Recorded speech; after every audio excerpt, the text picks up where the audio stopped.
Jimmy Lai wins rare court case, but Hong Kong government maintains he used his office space for illegitimate purposes. New rules on electric cars see buyers rushing to put down deposits. And German Chancellor Friedrich Merz tours the Forbidden City before a trip to Hangzhou.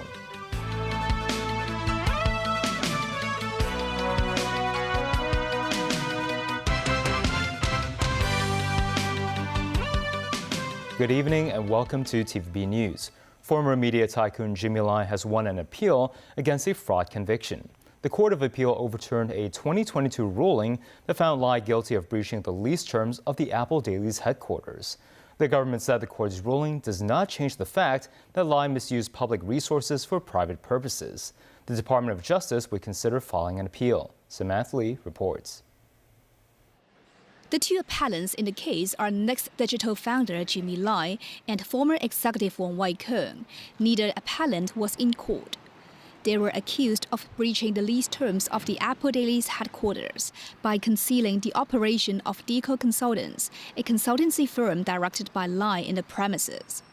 In 2022, Lai and Wong were found guilty of breaching the lease terms of the Apple Daily's headquarters.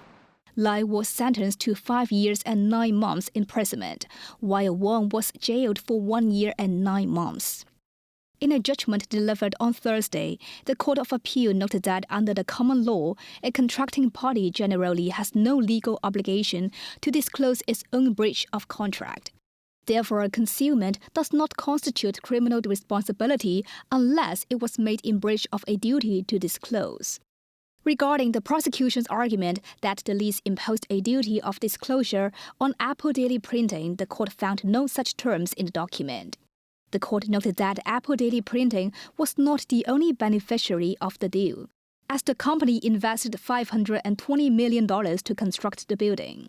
The landlord, Hong Kong Science and Technology Park Corporation, stood to gain from the land appreciation. The court found that the prosecution failed to prove why Lai and Wong owe a duty to the corporation to disclose information. The court concluded that the initial trial failed to properly evaluate the criminal intent, leading to the decision to quash the convictions. While Wong has already completed his prison sentence, the 78-year-old Lai remains in custody for separate violations of the domestic national security law, which sent him 20 years behind bars. Following the ruling, a spokesperson for the government said it is an undeniable fact that Jimmy Lai has been abusing Hong Kong's valuable public resources for over 20 years. The spokesperson added the Department of Justice will study the Court of Appeal's judgment in the case to consider appealing the decision. Samantha Lee, TVB News. Kwok Yin-sung, the father of Hong Kong national security law fugitive Anna Kwok Fung-yi, has been sentenced to 8 months in prison after he was convicted of attempting to deal with funds belonging to a relevant absconder. Kwok's case marked the first sentencing for those charged with such offense. The 69-year-old Kwok Yin-sung, who was earlier found guilty and had been remanded in custody, was escorted to the West Kowloon Magistrates Courts this morning. His daughter, 29-year-old Anna Kwok Fung-yi, is wanted by National Security Police for suspected conspiracy to collude with a foreign country to endanger national security. The senior Kwok was charged with attempting to deal with funds belonging to a relevant absconder after he tried to cash out an insurance policy worth over $80,000 that he purchased for Anna Kwok when she was still young. The insurance policy has belonged to Anna Kwok since she reached adulthood. The defense pleaded with the judge, noting that the father should not be punished for his daughter's fugitive status, adding that it could constitute a case of collective punishment. The defense lawyers cited several money laundering cases, stressing that the judge should consider the amount of funds involved in the case before sentencing the senior Kwok. Acting Principal Magistrate Andy Chang Lam-chi cited the earlier case of Loy Se-yu and emphasized the court's responsibility to punish those committing national security offenses. He added that the purpose of the law is to prevent people from helping to handle absconders' assets, including all assets and not just proceeds of crime. The court stressed no collective punishment is involved in the case and that the sentence has nothing to do with whether the defendant is related to the fugitive. Given Kwok Yin-sung's other offenses, such as forging the fugitive's signature, the judge set 9 months as the starting point of his prison sentence. But the duration was reduced to 8 months after considerations were made regarding his age and lack of prior convictions. After delivering the 2026-2027 budget yesterday, Financial Secretary Paul Chan went to the Legislative Council's Finance Committee to further explain the budget. Some legislators requested the government to restore subsidies for education, social welfare, and healthcare if there is a surplus. Chan responded that government spending should be precise. The government's finances saw a noticeable improvement this year, recording a consolidated surplus of $2.9 billion, with the surplus expected to expand even further over the next 5 years. However, expenditures on education, social welfare, and healthcare will still need to be reduced year by year, while several legislators requested the FS to provide relief measures. I speak on behalf of the beneficiaries of government spending, and I am left in confusion why there is a cut of our resources. You said the government has to make use of its government reserves, and what if the reserve is depleted? We have taken into account our fiscal position. Therefore, in the recent few years, we need to cut 2% every year. When it comes to social welfare organizations, the same principle applies. Some legislators expressed concern about whether the government has considered the impact on the market from the end of the 1-for-1 electric vehicle program. Chan said financial considerations are not the government's focus, adding it will allocate more resources to accelerate the development of e-vehicle charging infrastructure. Though the budget included various tax exemptions, some legislators believe it is still insufficient. Chan said that at this stage, the room for maneuver is relatively limited.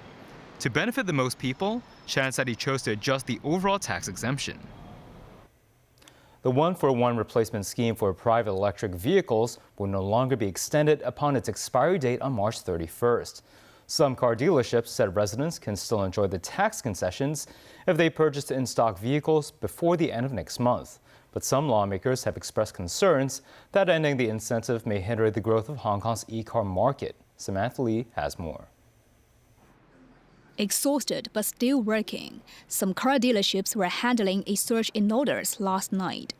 The unprecedented demand was triggered by the government's budget announcement that the 1-for-1 tax concession scheme will soon come to an end.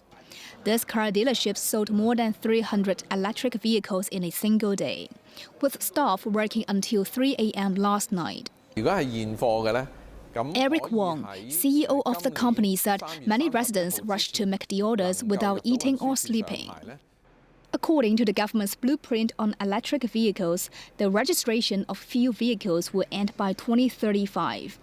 It is estimated there will be more than 290,000 electric cars in 2030.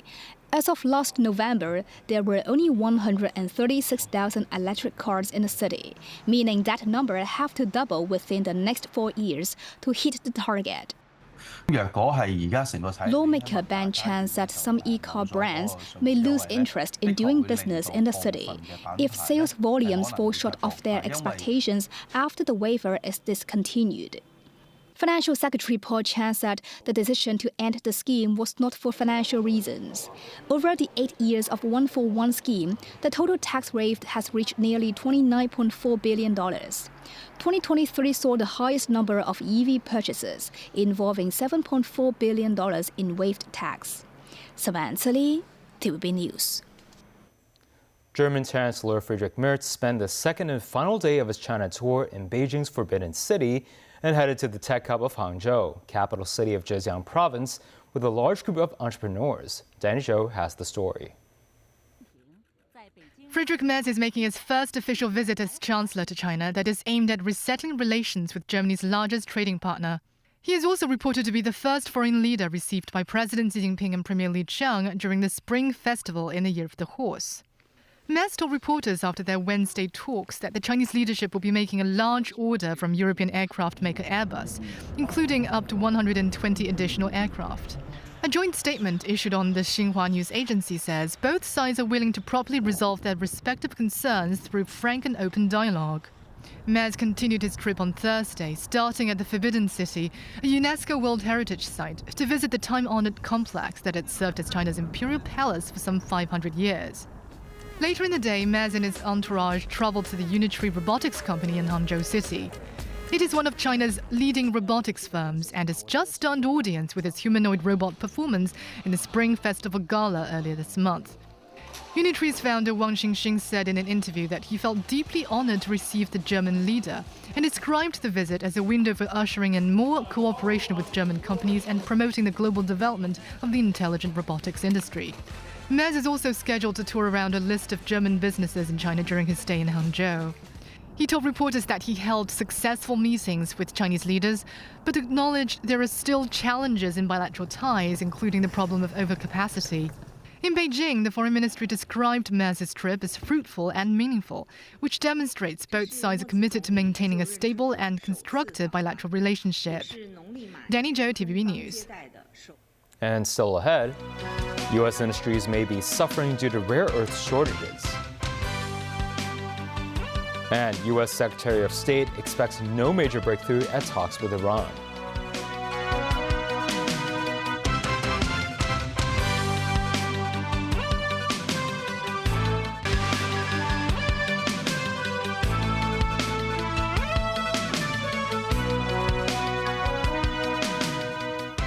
Welcome back. Many an industry in the United States is reportedly reeling from worsening shortage of rare earth supplies following China's export curbs, with some aerospace firms taking actions to suspend production.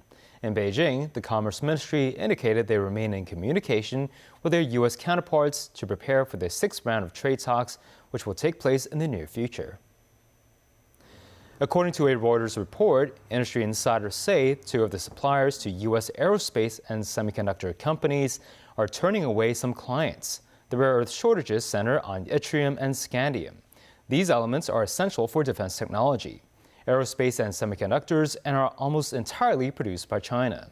Chinese customs data show, compared with the 333 tons of yttrium shipments to the U.S. last April, only 17 tons of yttrium, with prices jumping about 69 times higher than previously made it to the country 8 months after Beijing implemented stringent export control measures. Meanwhile, the report pointed out the shortage of scandium would weigh on the production of the next generation of 5G chips. Representatives from Iran and the United States are meeting in Geneva for nuclear negotiations. The talks are viewed as a last chance for diplomacy, as Washington has gathered a fleet of aircraft and warships to the Middle East to pressure Tehran into a deal. Daniel Rall tells us more. With vital talks in Geneva underway, US President Donald Trump wants a deal to constrain Iran's nuclear program, and he sees an opportunity while the country is struggling at home with growing dissent following nationwide protests last month. Iran has maintained it wants to continue to enrich uranium even as its program sits in ruins following Trump ordering an attack in June of last year on 3 of the Islamic Republic's nuclear sites. If another American attack happens, Iran has said all US military bases in the Middle East would be considered legitimate targets, putting at risk tens of thousands of American service members. Iran has also threatened to attack Israel following a bruising 12-day war last year, meaning a regional war again could erupt across the Middle East.